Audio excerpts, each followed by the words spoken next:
आप सभी को एग्जाम नैनो यूट्यूब चैनल में फिर से हार्दिक स्वागत है।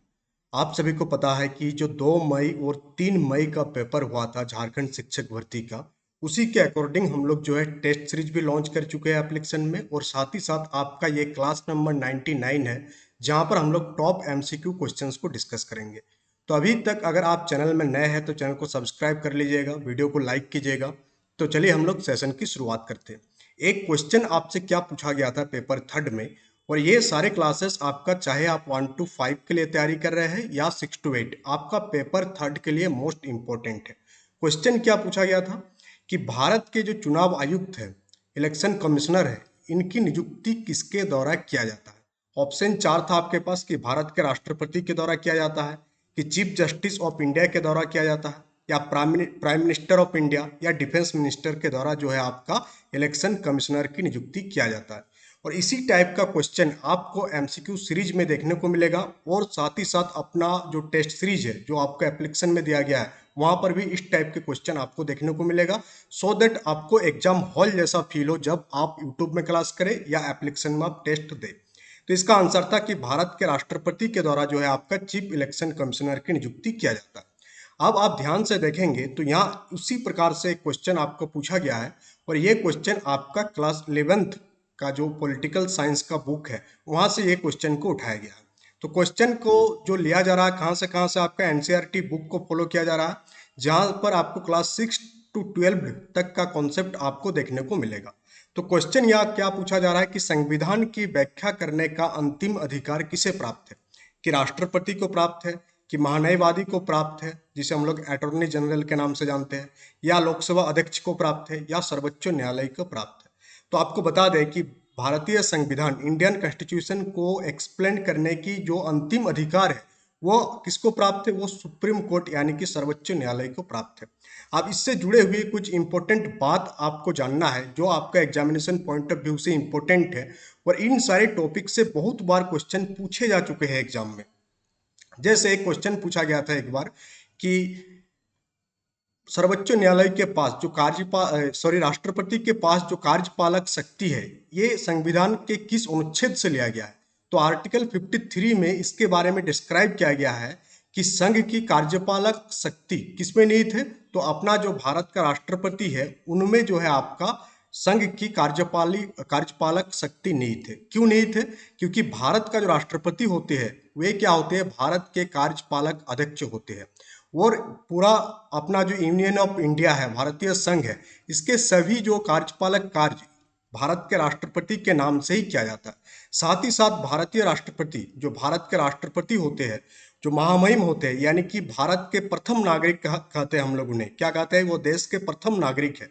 और भारत के जो राष्ट्रपति है वो क्या है, भारतीय सशस्त्र सेनाओं के सर्वोच्च सेनानायक है, यानी कि जल सेना, थल सेना और वायुसेना, और जितने भी सशस्त्र सेना है भारत के सभी के सर्वोच्च सेनानायक कौन होते हैं, भारत के राष्ट्रपति होते हैं। साथ ही साथ अगर देश में इमरजेंसी लगाना हो, इमरजेंसी हटाना हो, वार या शांति की घोषणा करनी हो, तो ये सारी घोषणाएं किनके नाम से होगा, भारत के राष्ट्रपति के नाम से होगा, भारत के प्रधानमंत्री के नाम से नहीं होगा, भारत के राष्ट्रपति के नाम से होगा। क्योंकि भारत का जो राष्ट्रपति है वो भारत के कार्यपालक अध्यक्ष होते हैं, और भारत के राष्ट्रपति बनने के लिए भारतीय नागरिक होना मस्ट है। अगर कोई व्यक्ति भारत के राष्ट्रपति बन रहे हैं तो ये कंफर्म होना जरूरी है कि वो भारत के नागरिक है। तो भारत के राष्ट्रपति से संबंधित सारे कॉन्सेप्ट आपको समझ में आ गया।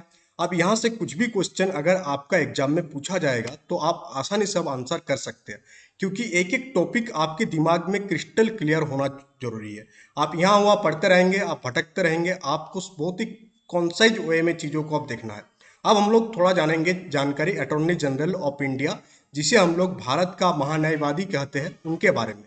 तो जो एजी होते हैं वो क्या होते हैं, देश का सर्वोच्च कानून अधिकारी होते हैं। और भारत सरकार को यानी गवर्नमेंट ऑफ इंडिया को अगर किसी भी प्रकार का कानूनी मामला का सलाह चाहिए तो सलाह कहाँ से लेंगे, वो एजी ऑफिस यानी भारत का महान्यायवादी सलाह देंगे। यानी कि एजी जो होता है, महान्यायवादी जो होता है, ये क्या है, मुख्य विधि सलाहकार है। साथ ही साथ जो महान्यायवादी है वो केंद्र सरकार का प्रथम वकील होता है। इनकी नियुक्ति कौन करती है, ये क्वेश्चन आपका एसएससी सीजीएल में पूछा जा चुका है कि भारत का महान्यायवादी का नियुक्ति किसके द्वारा किया जाता है या किसकी सलाह पर की जाती है। जेएसएससी में भी बहुत बार पूछा गया इस क्वेश्चन को, तो ये आपका एक मोस्ट इंपॉर्टेंट क्वेश्चन है, इसको आप ध्यान से सुनेंगे कि भारत का जो महान्यायवादी है इनकी नियुक्ति राष्ट्रपति द्वारा सरकार की सलाह पर किया जाता है।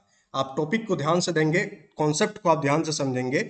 आपको ऑप्शन में दिया रहेगा राष्ट्रपति, फिर दिया रहेगा कि प्रधानमंत्री, फिर दिया रहेगा कि राष्ट्रपति द्वारा सरकार की सलाह पर। तो आपको टिक कहाँ करना है, राष्ट्रपति द्वारा सरकार की सलाह पर आपका जो है भारत का महान्यायवादी की नियुक्ति किया जाता है। और भारत का महान्यायवादी यानी कि अटॉर्नी जनरल बनने के लिए क्या क्या योग्यता यानी क्या क्या क्वालिफिकेशन होना चाहिए, यानी एक ऐसा व्यक्ति भारत का महान्यायवादी बन सकते हैं जो क्या सर्वोच्च न्यायालय का न्यायाधीश नियुक्त होने के योग्य हो, पहला। दूसरा, भारत का नागरिक होना चाहिए, साथ ही साथ उनके पास 5 साल का अनुभव होना चाहिए। किस रूप में, उच्च न्यायालय के न्यायाधीश के रूप में, यानी हाईकोर्ट के न्यायाधीश के रूप में 5 साल का कार्य अनुभव होना चाहिए। या अगर किसी उच्च न्यायालय में वकालत का 10 वर्ष का अनुभव है तो ही जो है वो व्यक्ति भारत का महान्यायवादी बन सकता है। साथ ही साथ अगर राष्ट्रपति के मतानुसार यानी राष्ट्रपति के अनुसार वह न्यायिक मामलों का जज व्यक्ति भी होना चाहिए, तो ही वह भारत का महान्यायवादी बन सकते हैं। अब हम लोग थोड़ा बात करेंगे सर्वोच्च न्यायालय के बारे में, माननीय सर्वोच्च न्यायालय के बारे में। वो सर्वोच्च न्यायालय जो है, यहाँ से बहुत सारे क्वेश्चन आपका डिफरेंट डिफरेंट एग्जाम में पूछा गया। एक बहुत ही आसान क्वेश्चन पूछा जाता है कि सर्वोच्च न्यायालय की स्थापना कब हुई थी, तो 28 जनवरी 1950 को जो है आपका सर्वोच्च न्यायालय की स्थापना हुई थी। और भारत का जो संघीय न्यायालय है ये किस एक्ट के अधीन बनाया गया था, तो भारत सरकार अधिनियम 1935 के अनुसार बनाया गया था। और जितने भी न्यायालय है भारत में वो सर्वोच्च न्यायालय के नीचे है और ये सबसे हायर है, यानी देश का सर्वोच्च न्यायिक न्यायालय कौन है, आपका सर्वोच्च न्यायालय है। अब एक क्वेश्चन बहुत ही इंपॉर्टेंट है, ये मोस्ट इंपॉर्टेंट है कि भारत में उच्चतम न्यायालय के मामले में इसका जो मूल अधिकार क्षेत्र है ये किस किस आर्टिकल के अंतर्गत आता है, तो आर्टिकल 131 के अंतर्गत आता है। और ये एक क्वेश्चन पूछा गया था एसएससी सीजीएल में कि सर्वोच्च न्यायालय में न्यायाधीशों की संख्या बढ़ाने की शक्ति किसके पास निहित होती है, तो संसद के पास निहित होती है कि संसद चाहे तो सर्वोच्च न्यायालय में न्यायाधीशों की संख्या को बढ़ा सकते हैं, घटा सकते हैं। और एक इंपॉर्टेंट इंफॉर्मेशन कि भारत के पहले मुख्य न्यायाधीश कौन थे, सर हरिलाल जैकी सुंदस कानिया जो है भारत के पहले मुख्य न्यायाधीश थे। और वर्तमान मुख्य न्यायाधीश कौन है, धनंजय यानी DY चंद्रचूड़ जो है भारत के वर्तमान मुख्य न्यायाधीश है। अब हम लोग आगे बढ़ेंगे और नेक्स्ट क्वेश्चन को रिमूव करेंगे, तब तक ये सारे कॉन्सेप्ट आपको समझ में आ गया होगा आई थिंक। और ये सारे concept examination point of view से ज़्यादा बहुत ही मोस्ट इंपॉर्टेंट है। तीन सारे कॉन्सेप्ट को लेकर चलिएगा तो आपको एग्जाम में कोई दिक्कत नहीं आएगा। अब हम लोग मूव करते हैं सबसे पहले क्वेश्चन पर। उससे पहले अगर आप झारखंड शिक्षक भर्ती परीक्षा की तैयारी कर रहे हैं तो एग्जाम नैनो एप्लीकेशन पर जा करके आपको 3 प्रकार का कोर्स आपको देखने को मिलेगा, जहां से आप पहला पेपर 3 का इतिहास का एनसीईआरटी नोट्स जो है अपलोड हो चुका है, उसको आप बाय कर सकते हैं बहुत ही मिनिमल प्राइस में। नोट्स किस प्रकार का होगा आपको यहाँ एक सैंपल दिखा दे रहे हैं। जैसे यहाँ पर एक चैप्टर है आपका, ये चैप्टर आपका यात्रियों के नजरिए से क्लास 12 का हिस्ट्री का चैप्टर है। आपको उस चैप्टर को आप देखेंगे एनसीईआरटी में तो 30 या 32 पेज या 24 से 30 पेज के आसपास वो पूरा का पूरा चैप्टर है। बट यहाँ पर आपको कंसाइज वे में उन सारे चैप्टर को दिया गया सिर्फ और सिर्फ 6 पेज में। जो मोस्ट इंपॉर्टेंट कॉन्सेप्ट है उसी को डाला गया है, एग्जामिनेशन पॉइंट ऑफ व्यू से इंपॉर्टेंट है। यहाँ से क्वेश्चन पूछे जाने के क्या क्या चांसेस है ये सारे आपको नोट्स में आपको देखने को मिलेगा। और साथ ही साथ अगर आप टेस्ट सीरीज ज्वाइन करना चाहते हैं तो आपका टेस्ट सीरीज 1 to 5 के लिए और 6 to 8 के लिए पेपर 3 का टेस्ट सीरीज अवेलेबल है। और पेपर 4 का आपका टेस्ट सीरीज जो है एसएसटी वालों के लिए बहुत ही जल्द जो है अवेलेबल हो गया है, एक आपको बाकी अवेलेबल हो जाएगा बहुत ही जल्द, उस पर आपका काम चल रहा। तो चलिए हम लोग बढ़ते हैं नेक्स्ट क्वेश्चन की ओर। नेक्स्ट क्वेश्चन यहाँ आपसे पूछा गया है कि निम्नलिखित में से कौन सी संख्या पृथ्वी की आयु को प्रदर्शित करता है। तो हम लोग सभी जानते हैं पृथ्वी जो है सौरमंडल के ग्रह है और पृथ्वी की आयु आपसे पूछा जा रहा है। तो पृथ्वी का जो एक आयु है माना गया, ये पूरा का पूरा एकदम एग्जैक्ट डाटा नहीं है, कितना माना गया है 4600 करोड़ वर्ष पृथ्वी की आयु को माना गया है। और पृथ्वी की आयु की गणना किसने किया था, तो 1862 में भौतिक विज्ञानी विलियम थॉमसन ने पहली बार पृथ्वी की आयु की गणना किया था। तो ये नाम भी आप इंपॉर्टेंट है एग्जामिनेशन पॉइंट ऑफ व्यू से, आप याद रखिएगा कि पृथ्वी की आयु की गणना 1862 में किसके द्वारा किया गया था, विलियम थॉमसन, भौतिक विज्ञानी विलियम थॉमसन के द्वारा ये गणना किया गया था। अब एक मोस्ट इंपॉर्टेंट कॉन्सेप्ट के बारे में हम लोग डिस्कस करेंगे डिटेल में, वो कॉन्सेप्ट क्या है? एक तारक परिकल्पना। पहले क्वेश्चन आप देख लीजिए, ये भी आपका क्लास 11th का ज्योग्राफी का क्वेश्चन है। यहाँ आपसे पूछा जा रहा है कि निम्न में से किसका सिद्धांत एक तारक परिकल्पना से संबंधित है? तो एक तारक परिकल्पना जो है आपका लैपलास के द्वारा दिया गया था। अब आप इसको डिटेल्स में समझेंगे क्योंकि यहाँ से क्वेश्चन पूछा जा सकता है एग्जाम में। तो पृथ्वी का जो उत्पत्ति है इसको लेकर के आज भी डाउट है, बट बहुत सारे कॉन्सेप्ट अभी तक दिया जा चुका है। उनमें से कुछ कॉन्सेप्ट के बारे में हम लोग बताएंगे। सबसे पहला कॉन्सेप्ट है एक है ग्रहाणु ग्रहाणु परिकल्पना, जिसे हम लोग दे दे तारक परिकल्पना के नाम से जानते हैं।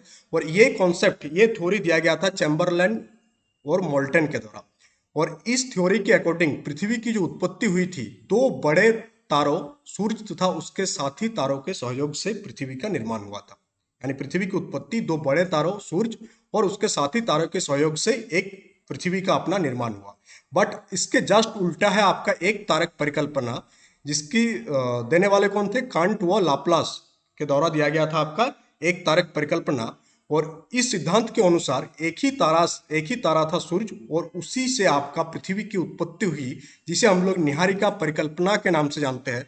और इसके बारे में हम एक डिटेल क्लास ले चुके हैं, आप प्लेलिस्ट में जाकर के देख सकते हैं। और इसका पूरा का पूरा नोट आपको पीडीएफ में अवेलेबल है एप्लीकेशन में। और भी कुछ इंपॉर्टेंट नाम और थ्योरीज है पृथ्वी की उत्पत्ति के बारे में, जैसे कि आपको गैसीय परिकल्पना। तो गैसीय परिकल्पना दिया गया कैंट के द्वारा। एग्जाम में पूछा जाता है इस टाइप का क्वेश्चन कि पृथ्वी की उत्पत्ति की गैसीय परिकल्पना किस साइंटिस्ट के द्वारा दिया गया? तो कैंट के द्वारा दिया गया। उसी प्रकार से गुरुत्वाकर्षण सिद्धांत या ज्वारीय सिद्धांत जो है पृथ्वी की उत्पत्ति के बारे में दिया गया था जीन और जेफरी के द्वारा। नेबुलर कॉन्सेप्ट आपको दिया गया लाप्लास के द्वारा, जिसे हम लोग एक तारक सिद्धांत, एक तारक परिकल्पना के नाम से जानते हैं। सुपरनोवा परिकल्पना हॉयल के द्वारा दिया गया। और इंटरस्टेलर परिकल्पना जो है आपको सिम्ट के द्वारा दिया गया। तो ये सारे नाम एग्जामिनेशन पॉइंट ऑफ व्यू से इंपॉर्टेंट है, आप इसको एक दो बार देखेंगे समझेंगे तो ये सारा नाम आपको याद हो जाएगा।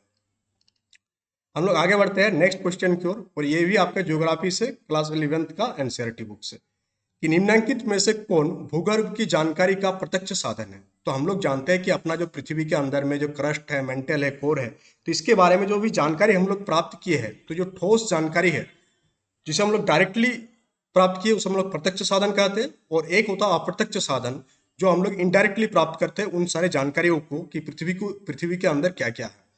तो प्रत्यक्ष साधन में क्या आ जाएगा आपका? जो ज्वालामुखी जो है आपका प्रत्यक्ष साधन में आ जाएगा, क्योंकि जब ज्वालामुखी उद्गार होता है तो उसमें लावा निकलता है, और उन सारे लावा का स्टडी करके हम लोग पता करने की कोशिश करते हैं कि पृथ्वी के अंदर में क्या क्या है। इसके बारे में भी एक डिटेल क्लास आपका यूट्यूब में पड़ा हुआ है, उसको आप देख सकते हैं। अब हम लोग डिटेल्स में बात करेंगे थोड़ा अप्रत्यक्ष साधनों के बारे में, कि कौन कौन सा इनडायरेक्ट सोर्सेस है जिससे हम लोग जान सकते हैं कि पृथ्वी के आंतरिक भाग में क्या क्या है या क्या क्या घटित होता है समय के साथ। तो अप्रत्यक्ष स्रोत में आता है दाब यानी कि प्रेशर, टेम्परेचर, घनत्व, गुरुत्वाकर्षण और चुंबकीय क्षेत्र। ये सारा इनडायरेक्ट सोर्स है पृथ्वी के आंतरिक भाग को जानने का। डायरेक्ट सोर्स में क्या हो गया आपका? ज्वालामुखी आपका डायरेक्ट सोर्स हो गया, जहां से हम लोग जान सकते हैं कि पृथ्वी के आंतरिक भाग में क्या क्या है। सेशन को लाइक भी करते चलिएगा, शेयर भी कीजिएगा, और एक पीडीएफ आपको एप्लीकेशन में प्रोवाइड कर दिया जाएगा। अब एक नेक्स्ट क्वेश्चन है आपका कि सुनामी का कारण क्या है? तो हम लोग जानते हैं कि सुनामी आता है समुद्र में।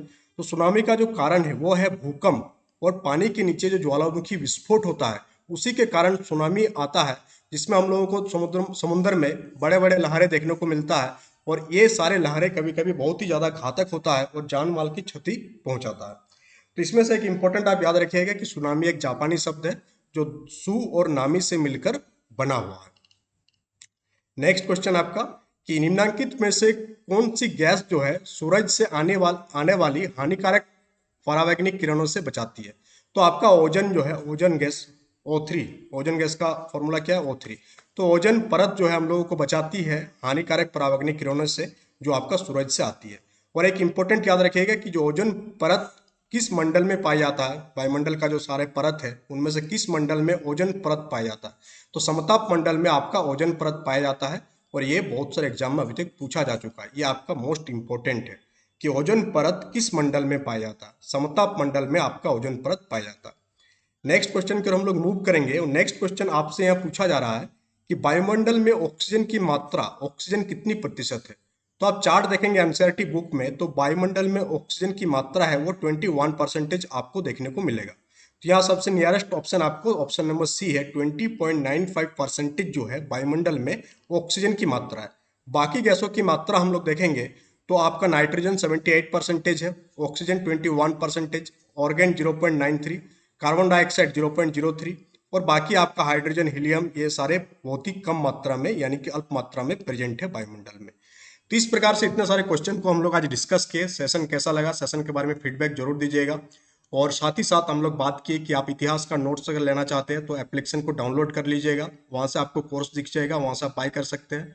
अगर आप टेस्ट सीरीज ज्वाइन करना चाहते हैं, टेस्ट सीरीज को भी आप बाय कर सकते हैं एप्लीकेशन में जा करके, चाहे 1 to 5 हो चाहे 6 to 8 हो। तो चलिए मिलते हैं कल के सेशन में। Thank you.